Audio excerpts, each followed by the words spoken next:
De sa terrasse, Jean-Luc est aux premières loges.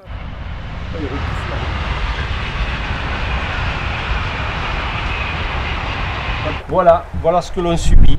57 fois par jour, un TGV passe devant ses fenêtres.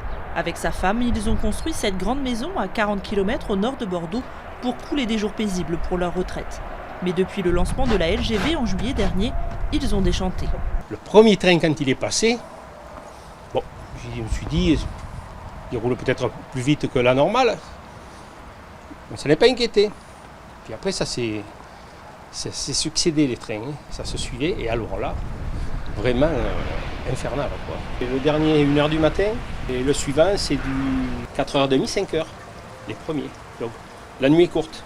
Les habitants de Goriaguet et de Marsas s'assurent qu'à cet endroit, la LGV devait être enterrée entre deux buttes de terre. Face à la grogne des habitants, l'ISEA, le délégataire de la ligne, a réalisé des mesures acoustiques chez les riverains les plus proches.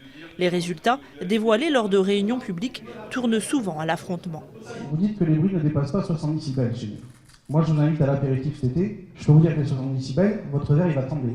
Mais c'est pas parce que votre maison est la plus près qu'elle est la plus exposée. Des fois, il y a des configurations qui font que c'est pas le cas. On n'a ni merlon ni mur. Qu'est-ce que vous comptez faire? Ma maison vibre. L'ISEA se retranche derrière la législation.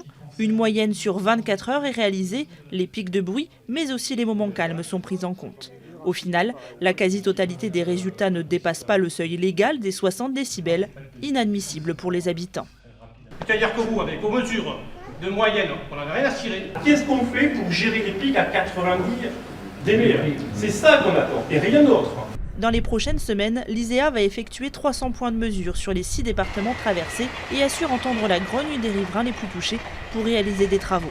Dans un premier temps, avec le constructeur, on va venir sur le site et on va regarder s'il n'y a pas des dysfonctionnements, par exemple un affaissement de terrain ou un mur anti-bruit qui ne fonctionne pas bien. La suite, c'est de déterminer les dispositifs complémentaires qui permettront de faire baisser le bruit apporté par les trains et de rester en dessous des seuils réglementaires.